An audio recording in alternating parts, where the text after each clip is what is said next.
আসসালামু আলাইকুম। প্রিয় দর্শক, এনসিপির নেতা এবং সাবেক অন্তর্বর্তীকালীন সরকারের একজন গুরুত্বপূর্ণ উপদেষ্টা জনাব আসিফ মাহমুদ সজীব ভুঁইয়া অত্যন্ত চমক সৃষ্টিকারী একটা ইনফরমেশন দিয়েছেন, বলা যায় ফাঁস করেছেন। এবং পাশাপাশি বর্তমান যে বিএনপি সরকার, সেই সরকারের ব্যাপারে একটা মারাত্মক অভিযোগ উত্থাপন করেছেন। এবং তার এই অভিযোগ কিন্তু একই সঙ্গে অন্তর্বর্তীকালীন সরকার যে নির্বাচনটা দিয়েছিল, এটাকে ডক্টর ইউনূস ইতিহাসের শ্রেষ্ঠ নির্বাচন বলে ভাবতে এবং বলতে ভালোবাসেন, সেই নির্বাচনের যথার্থতা নিয়েও কিন্তু উনি একটা প্রশ্ন প্রকারান্তরে তুলেছেন। এবং এই বিষয়টা হলো কি, এক কথায় যদি বলি তাহলে বলবো আমরা ডিপ স্টেট। উনি বলেছেন যে এই অন্তর্বর্তীকালীন সরকার, তাদের সঙ্গে ডিপ স্টেটের কথা হয়েছিল এবং ডিপ স্টেট অন্তর্বর্তীকালীন সরকারকে প্রস্তাব দিয়েছিলেন যে তারা যেন 2029 সাল পর্যন্ত ক্ষমতায় থাকেন। মানে ব্যাপারটা এমন ছিল, যেহেতু আওয়ামী লীগের ক্ষমতা 2029 সাল পর্যন্ত থাকার কথা ছিল, তারা 2024 নির্বাচিত হয়েছে, অতএব আওয়ামী লীগ সরকারের বাকি সময়টা অন্তর্বর্তীকালীন সরকার যেন দায়িত্বে থাকেন। এই প্রস্তাবটা ডিপ স্টেটের কাছ থেকে এসেছিল। দেখুন, এই যে 2029 সাল পর্যন্ত ক্ষমতায় থাকার যে ব্যাপারটা, এটা কিন্তু আমরা একবার শুনেছিলাম একদম অন্তর্বর্তীকালীন সরকার দায়িত্ব নেওয়ার পরপরই ওই সরকারের যিনি ধর্ম বিষয়ক উপদেষ্টা ছিলেন তার কণ্ঠে উনি একবার উচ্চারণ করেছিলেন যে আমরা ওই পর্যন্ত ক্ষমতায় থাকবো। তারপর এটা নিয়ে নানা সুন্দর কথাবার্তা সমালোচনা হওয়ার পর ওই কথাতে আর কেউ শোনা যায়নি। কিন্তু আমার একটা মনে হচ্ছে এখন, যদি আসিফ মাহমুদ সজীব ভুঁইয়ার এই বক্তব্য সঠিক হয়ে থাকে, তাহলে ওই ধর্ম উপদেষ্টা সাহেব উনি কি ডিপ স্টেটের কথার উপর নির্ভর করে ওই কথাটা তখন প্রচার করা শুরু করেছিলেন? এই প্রশ্নটা থাকলো, এই প্রশ্নটা আপনারা পরবর্তী সময়ে এর অনুসন্ধান করবেন। কিন্তু তার আগে আমরা বুঝে নেই যে আসিফ মাহমুদ সজীব ভুঁইয়া কি বলেছেন। বৃহস্পতিবার দিন বিকেলে উনি রাজধানীর বাংলা মোটরে ওনাদের যে একটা অফিস আছে খুব গুরুত্বপূর্ণ জায়গায়, সেই কেন্দ্রীয় কার্যালয়ে স্বাধীনতা দিবস উপলক্ষে একটা বিশেষ আলোচনা সভায় অনুষ্ঠানে বক্তব্য দিচ্ছিলেন। এবং বক্তব্য দিতে যে তিনি কি বলেছিলেন সেটা আমি আপনাদের হুবহু পড়ে শোনাতে চাই, তাহলে আবার উল্টাপাল্টা হয়ে যাবে। বলবেন যে আমি ওই কথাটা বলিনি, ওটা বলেছি। এই যে আমি হুবহু বলি, আমি প্রথম আলো পত্রিকা থেকে নিয়েছি। সেখানে আমি কি লিখেছেন, তিনি বলেছিলেন, আমরা যখন সরকারের দায়িত্বে ছিলাম শুরুর দিকে আমাদেরকে বিভিন্ন শক্তিশালী ইনস্টিটিউশন, শক্তিশালী যাদেরকে আসলে ডিপ স্টেট বলা হয়, তাদের থেকে আমাদেরকে অফার করা হয়েছিল যে আপনারা শেখ হাসিনার যে মেয়াদ আছে 2029 সাল পর্যন্ত সেটা শেষ করেন, আপনারা শেষ করেন, আমরা আপনাদেরকে সহযোগিতা করি। এবং তিনি আরো বলেন, আরেকটা বাক্য আমি আরেকটা বিষয় কিছু কথা, একটা বাক্য আমি আপনাদেরকে পড়ে শোনাতে চাই, এটা দরকার।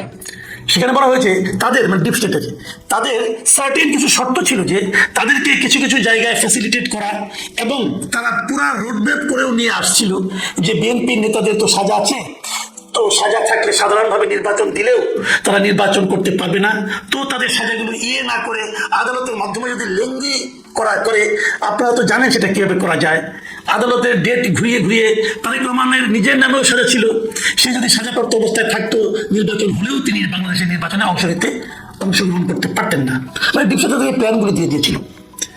দেখেন, এখানে কিন্তু কতগুলি বিষয় আছে, খুব ইন্টারেস্টিং বিষয়। কিন্তু আমি একটা জিনিস একটু বলতে চাই যে তারা যে রোডম্যাপটা নিয়ে এসেছিল, সেই রোডম্যাপের মধ্যে যে কথাগুলি আসিফ মাহমুদ সজীব ভুঁইয়া উচ্চারণ করলেন, সেখান থেকে দু একটা শব্দ আপনাদেরকে আমি দু একটা লাইন আপনাদেরকে আবার একটু রিপিট করি।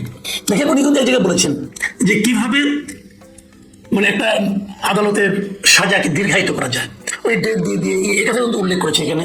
এই যে যেমন তাদের সাজাগুলো না করে আদালতের মাধ্যমে এগুলো লেংদি করে, আপনারা তো জানেন সেটা কিভাবে করা যায়। এই যে একটা কথা না, যে আপনারা তো জানেন সেটা কিভাবে করা যায়, তার মানে হচ্ছে এই জায়গাটা আমি ধরছি এই কারণে যে দেখেন, একজন মানুষ তাকে আপনি মামলা দিয়ে কত রকম হয়রানি করতে পারেন, এবং সেটা কে করে? রাষ্ট্র করে, সরকার করে। আমাদের সরকারগুলো এই ধরনের আকাম কুকাম করে, এটা কি কোনো ন্যায় নীতির কথা হলো? আমি কেবল ওই সরকারের কথা বলছি না, আমি সব সরকারের কথাই বলছি। তাহলে এই যে মামলার ডেটটা মিথ্যা মামলা দিয়ে ঘুরিয়ে ঘুরিয়ে ঘুরিয়ে ঘুরিয়ে সময় ক্ষেপণ করা, এবং ওটা করলে পরে তো তারেক রহমান নির্বাচন অংশ নিতে পারতেন না, এই কথাটাই বলতে যাচ্ছে সে। এখন এটা ডিপ স্টেট আদৌ বলেছে কিনা, নাকি আসিফ সাহেব বানিয়ে বানিয়ে বলছেন, এটা তো আমি আর জানি না। বাট ওনাদের মাথায় যেটা এসেছে এটা আমি বুঝতে পারছি। মানে এটা ডিপ স্টেট তাদেরকে কিভাবে বলছে, কেন বলছে, এটা আমার কাছে কিন্তু আসলে এখন পর্যন্ত গ্রহণযোগ্য না। আমি আমার প্রশ্নগুলো আরেকটু পরে করবো, আরেকটু পরে করতে চাই। আসিফ মাহমুদের আরেকটা বিষয় নিয়ে আলোচনাটা আমি একটু বলতে চাই। ওখানে উনি বলেছিলেন, ওই অনুষ্ঠানে বলেছিলেন, তিনি বলেছিলেন অন্তর্বর্তী সরকারের গুরুত্বপূর্ণ দায়িত্বে থাকা ব্যক্তি বিএনপি সরকারের মন্ত্রী হিসেবে আছেন। বুঝতে পারছেন কার কথা বলা হচ্ছে? ডক্টর খলিলুর রহমানের কথা বলা হচ্ছে, তাই না? এটা বোঝা যায় যে তারা এই নির্বাচনে লেভেল প্লেইং ফিল্ডকে আসলে ক্ষতিগ্রস্ত করেছে। যাদেরকে তারা বিএনপি সরকার এখন পুরস্কৃত করলো তাদেরকে ব্যবহার করেছে। দেখেন, আমি আগেও বলেছি, বহুবার বলেছি, মন্ত্রী পরিষদ এটা কিন্তু আসলে তারেক রহমান সাহেব নিজে নির্ধারণ করেছেন। এটাই পার্লামেন্টারি সিস্টেম গভর্নমেন্টের নিয়ম, যে প্রধানমন্ত্রী ঠিক করেন যে কাকে কোন মন্ত্রিত্ব দিবেন। তো আমি ডক্টর খলিলুর রহমানকে নেওয়া এটা প্রধানমন্ত্রীর ব্যক্তিগত চয়েস বলে আমি এখনো মনে করি। আমি যদি অন্য কোনো চয়েস থাকে, কারো চাপ থাকে, তবু আমি বলবো সেই চাপের কাছে নথি স্বীকার যেটা করেছেন এটা প্রধানমন্ত্রী করেছেন। কেন করেছেন আমি জানি না, বাট আমার আসলে ভালো লাগেনি। আমি আগে যেদিন আমাকে নিয়োগ দিয়েছে সেদিনই করছি, এবং তখন আমি এটাও বলেছিলাম এই জন্য আপনাকে পরবর্তী সময়ে অনেক কথা শুনতে হবে। এই যে কথা শুরু হয়ে গেল, কিন্তু কথা কিন্তু শুরু হয়ে গেল। আসিফ মাহমুদ সজীব ভাই কিন্তু এই কথাটাই বলেছেন যে লেভেল প্লেইং ফিল্ডকে ইন্টারিম সরকার, এই অন্তর্বর্তী সরকার তারা বাধাগ্রস্ত করেছে, নষ্ট করেছে। কেন নষ্ট করেছে? বিএনপি জেতানোর জন্য, এবং তার পুরস্কার বিএনপি দিয়েছে। আমি জানি না অন্য কোনো উপদেষ্টা আবার এই 11 দলীয় জোট যেটা, যেটা আসিফ মাহমুদ সাহেবরা ছিলেন, জামাত ছিল, ওই জোটকে হেল্প করেছে কিনা জানি না। জানতে পারতাম যদি তারা ক্ষমতায় আসতো তাহলে হয়তো তারাও এরকম কাউকে মন্ত্রী বানাতো কিনা, তাহলে তো বুঝতে পারতাম। কিন্তু এই যে অভিযোগটা করেছে, অন্তর্বর্তীকালীন সরকারের একজন সক্রিয় সদস্য এবং পাওয়ারফুল মেম্বার ছিলেন উনি, অনেকদিন ছিলেন, শেষ দিকে এসে উনি নির্বাচনের তফসিল ঘোষণার পরে রিজাইন করেছেন। এর আগে সবই তো উনি জানেন। তাহলে বিএনপির জন্য এটা কিন্তু একটা মারাত্মক অভিযোগ। এই অভিযোগ বিএনপি কিভাবে সলভ করবে আমি জানি না। বিএনপি কিভাবে এই অভিযোগের জবাব দেবে? যতদিন যাবে এই জবাব যতদিন বিএনপি না দেবে ততদিন পর্যন্ত এই অভিযোগটা কিন্তু ফুলে ফেপে বাড়তে থাকবে। আমি রাজনীতিবিদদের বলি, সরকারকে বলি, দেখেন আপনাদের প্রত্যেকটা কথা নিয়ে মানুষ কথা বলে, মানুষ আলোচনা করে, মানুষ প্রত্যেকটা কথার ব্যাখ্যা জানতে চায়। আপনি যদি ব্যাখ্যা দিতে না পারেন আপনার ব্যর্থতা, কিন্তু এই ব্যর্থতার জন্য আপনাকে কিন্তু একদিন ভুগতে হবে। যাই হোক, আমি ওই লাইনে যাচ্ছি না, আমি আরেকটু প্রশ্ন আসি। এখন প্রশ্ন হচ্ছে এই ডিপ স্টেট কারা? This is the burning point. Deep state কারা? তার আগে বলতে আপনার সঙ্গে একটা আলাপ করে নিই, আসলে ডিপ স্টেট বিষয়টা কি। আসলে এটা বুঝি ডিপ স্টেট কি। আমি ডিপ স্টেটের একটা মোটামুটি ব্যাখ্যা উইকিপিডিয়া ঘেটে বের করেছি আপনাদের পড়ে শুনে। সেটা হচ্ছে ডিপ স্টেট বলতে রাষ্ট্রের ভেতরে থাকা এমন একটি প্রভাবশালী, অনির্বাচিত এবং গোপন নেটওয়ার্ককে বোঝায়, যারা নির্বাচিত সরকার বা রাজনৈতিক নেতৃত্বের নির্দেশনার বাইরে থেকে নিজস্ব এজেন্ডা অনুযায়ী রাষ্ট্রীয় নীতি নির্ধারণে প্রভাব বিস্তার করে। তাহলে যদি নির্বাচিত না, কিন্তু বুঝেন অনির্বাচিত, মানে যে যে সরকারকে আপনারা দেখেন, আমরা দেখি অন্তর্বর্তীকালীন সরকার অনির্বাচিত, এটাও ডিপ স্টেটের মাধ্যমে হয়তো আসছে। তো বললাম ওটা একটা সরকার, দৃশ্যমান সরকার। তো এই দৃশ্যমান সরকারের বাইরে আরো একটা পাওয়ার যা নাকি সরকারকে চালায়, এবং এরা কারা সেটাও আমি যেটা পেয়েছি সেটা সঙ্গে শেয়ার করি। এরা মূলত সামরিক, গোয়েন্দা সংস্থা, আমলাতন্ত্র বা শক্তিশালী কর্পোরেট চক্রের সমন্বয়ে গঠিত হয়। তাহলে আমরা কয়টা জিনিস পেলাম? একটা সামরিক, আর একটা গোয়েন্দা সংস্থা, আর একটা আমলাতন্ত্র, আর একটা শক্তিশালী কর্পোরেট চক্র। মাথায় রাখবেন কিন্তু। তাহলে আমি এখন জানতেই চাইতে পারি ডিপ স্টেট কারা বলেন। তখন এরা সবাই সামরিক আমাদের এখানে আছে, গোয়েন্দা সংস্থাও আছে দেশে, এখন আমলাতন্ত্র আছে, শক্তিশালী কর্পোরেট চক্র আছে। এদের তোমাদের জানা দরকার কারা চেয়েছিল একটা অনির্বাচিত সরকারকে আরো 5 বছর রাখতে চেয়েছিল, আরো 4 বছর রাখতে চেয়েছিল। কারা আমাদের জানতে হবে না? বিনিময় তারা কি চেয়েছিল, যদি তাদেরকে আমরা চিহ্নিত করতে পারি তাহলে কিন্তু আমরা ওটাও বের করতে পারবো যে তারা বিনিময় কি চেয়েছিল। তারা কারা? প্রথম আলো ঠিক এই কাজটাই করেছে। পরের দিন তারা এই অন্তর্বর্তীকালীন সরকারের যিনি উপদেষ্টা ছিলেন আমাদের আসিফ মাহমুদ সজীব ভুঁইয়া, ওনাকে জিজ্ঞাসা করেছেন যে সেই ডিপ স্টেটে কারা ছিল বলেন আপনি। এখন আসিফ মাহমুদ কিন্তু সেই জবাবটা দেননি। তিনি কি বলেছেন তার জবাবটা শোনেন। তিনি বলেছেন ডিপ স্টেটে বৈদেশিক সহ অনেকগুলি পক্ষ ছিল, তাই সুনির্দিষ্ট করে কারো নাম আমি উল্লেখ করতে চাই না। এই জায়গাটাতেই আমার প্রশ্ন, আপনি উল্লেখ করতে চান না কেন? আপনি যদি কথা বলেন নাকি বানায় বানায় বলেন? আমি যদি বলি আপনার আওলা বাজানোর জন্য বানায় বানায় বলতেছেন, আপনি কি জবাব দেবেন? আমি বললাম যে অমুক অমুক আমি জানি যারা নাকি এই সমস্ত আকাম কুকাম করছে, ভয়ঙ্কর ভয়ঙ্কর আকাম কুকামের নাম বললাম আমি জানি কিছু না এই ধরনের ভয়ঙ্কর পরিকল্পনা করেছিল, যেহেতু পরিকল্পনা বাস্তবায়িত হয়নি। এখন আপনি জানতে চাইবেন না পরিকল্পনাগুলি কে করছিল, কিন্তু আসলে কি, আসলে কোনো পরিকল্পনাই হয় নাই, কোনো ষড়যন্ত্রই হয় নাই। যদি এমন হয় তাহলে আপনি কিছু লোককে সন্দেহের আওতার মধ্যে ঢুকিয়ে দিচ্ছেন। কেন এটা আপনি কেন করবেন? আমি ঠিক আছে, আমি কিন্তু ওই খলিল সাহেবের নিয়ে আপনার কোনো আপত্তি করছি না, কারণ ওটা একটা যুক্তি আছে, প্রশ্ন আপনি করতেই পারেন। কিন্তু আপনি বললেন যে আপনাদেরকে ডিপ স্টেট প্রস্তাব দিয়েছিল, এই ডিপ স্টেটগুলি কারা বলেন না কেন? এই প্রস্তাবটা কি ভালো ছিল? ভালো ছিল না। তাহলে এই মন্দ লোকদের নাম প্রকাশ করতে আপনার সমস্যাটা কি? তাদের আপনি কেন রক্ষা করতে চাচ্ছেন?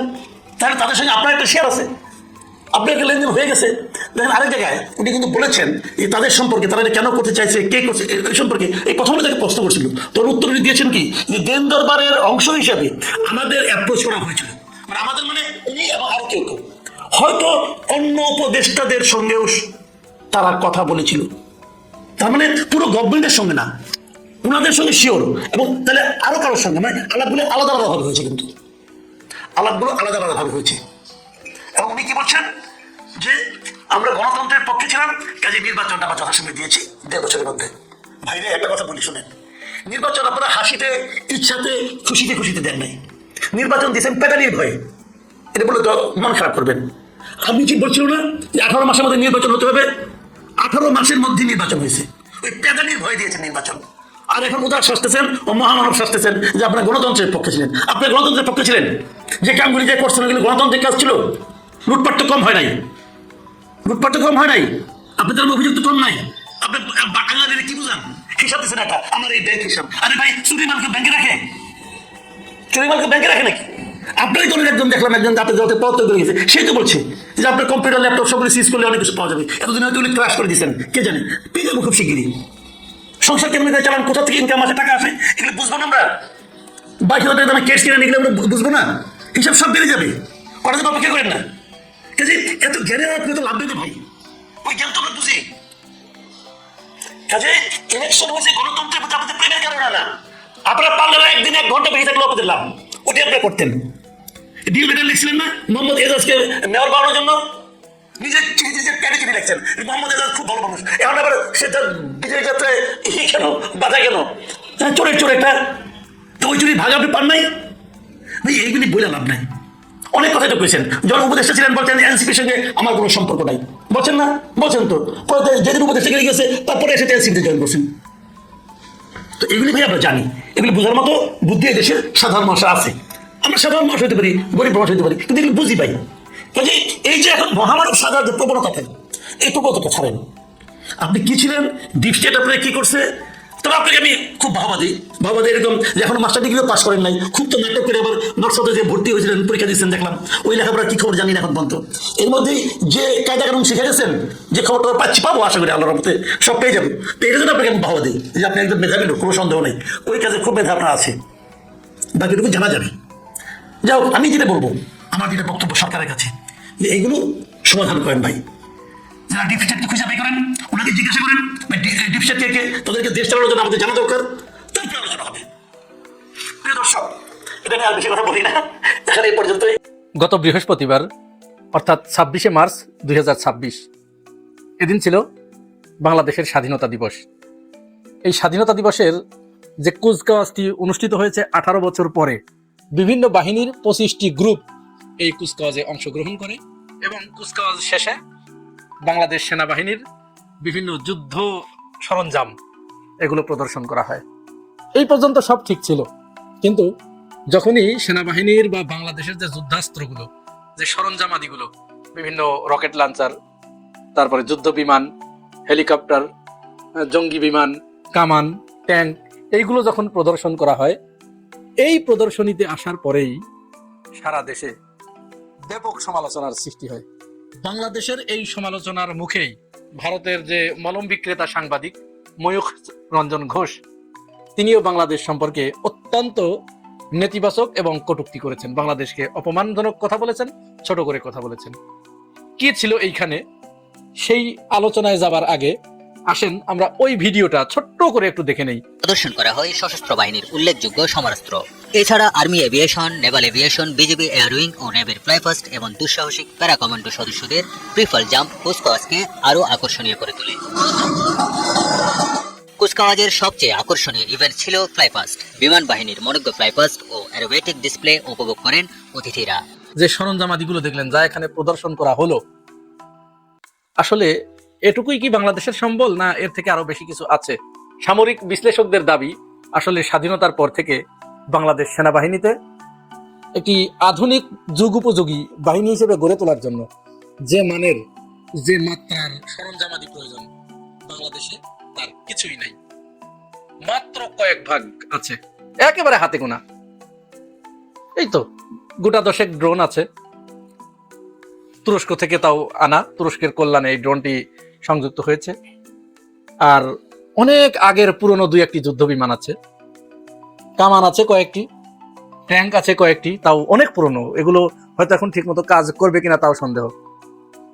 রকেট লঞ্চার আছে কয়েকটা, আর ক্ষেপণাস্ত্র যেটা আছে এটা আপনারা তো শুনেছেন, মাত্র 120 কিলোমিটার দূরত্বে ওটা আঘাত হানতে পারে। তো 120 কিলোমিটার কোথায়?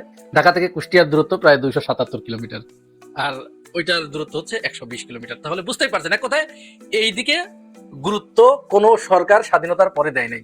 এটা কেন হয় নাই? এর অন্যতম কারণ হচ্ছে পৃথিবীর প্রত্যেকটা দেশের সেনাবাহিনীতে একটি মোটিভেশনাল স্পিচ দেয়া হয়, তার কমন শত্রু যে সেটা তাকে চিনিয়ে দেওয়া হয়, এবং তারা ওই সম্ভাব্য শত্রুকে মোকাবেলা করছে, সম্ভাব্য শত্রুর শক্তিমত্তা কতটুকু, তাদের পারঙ্গমতা কতটুকু, এইটুকু আমলে নিয়েই তারা তাদের কৌশল সাজায় পৃথিবীর প্রত্যেকটা দেশে। এবং সেনাবাহিনীতে যখন কোনো সৈনিক রিক্রুট হয়, তাদের একেবারে শুরুতেই বলে দেওয়া হয়, যে মোটিভেশনাল স্পিচটি তার ভিতরে ঢুকিয়ে দেওয়া হয় যে তোমার কমন শত্রু হচ্ছে অমক, অমকের সাথে যুদ্ধ করার জন্য, অমকের থেকে তোমার দেশটি রক্ষা করার জন্য তোমার জীবনটাকে বিলিয়ে দিতে হবে, এই জন্য তুমি এই শর্তে তুমি কিন্তু এখানে ঢুকছো। যেমন আমি পাকিস্তানের কথা বলি, তাকে বলে দেওয়া হয় যে ভারত কিন্তু তোমার প্রকাশ্য দুশ্মন, এর সাথে তোমাকে যে কোনো মুহূর্তে হয় সম্মুখ, না হয় আকাশ, না হয় স্থল, না হয় নৌ, তাকে তোমাকে লড়তে হবে। আমেরিকা যেমন বলে দেয় যে তোমাকে ইরানের বিরুদ্ধে লড়তে হবে, ইরান তোমার প্রকাশ্য শত্রু।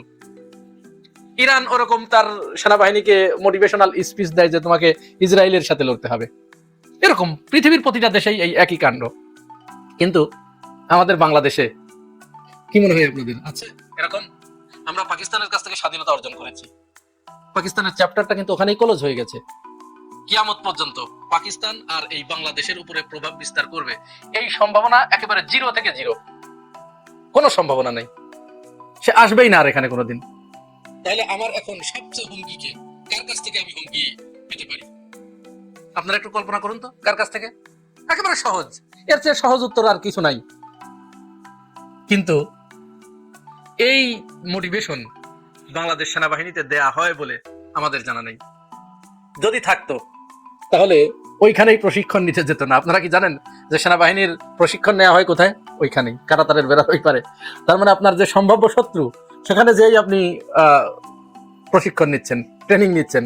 মজার ব্যাপার হচ্ছে সেনাবাহিনীতে ব্রিগেডিয়ারের পরে যে পোস্টগুলো, যে পদগুলো, এই পদগুলোতে কেউ যদি প্রমোটেড হতে চায়, তাকে অবশ্যই ভারত থেকে সার্টিফিকেট লাগবে, ওইখান থেকে একটা ট্রেনিং তাকে নিতেই হবে। তো ভারতে যখন ট্রেনিং নিতে যায় তখন কি করে জানেন?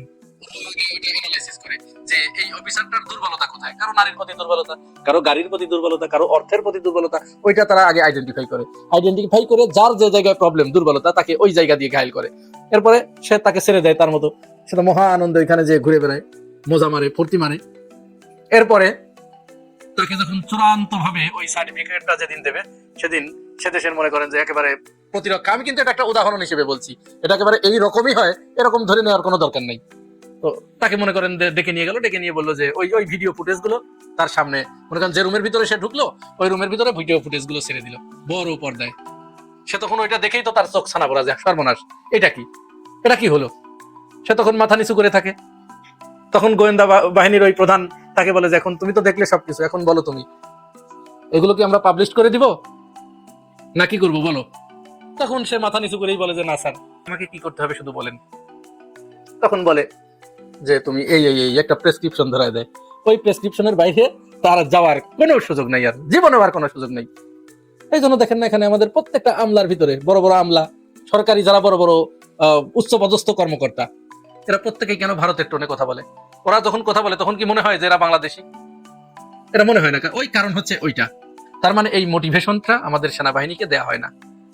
এরপরে আসলে যতটুকুই যাই হোক, তারপরেও সরকার যদি উদ্যোগী হয়, সরকার যদি আন্তরিক হয়, তাহলে সরকার, এই দায়িত্ব তো সরকার, তাহলে এই দায়িত্ব তো সরকারের যে সেনাবাহিনীতে তার সামরিক বাহিনীকে যুগোপযোগী করে গড়ে তোলার জন্য তার কি দরকার সেটা দেয়া, বাজেট দেয়া। এই বাজেটটা আবার সরকার কখন দেয়?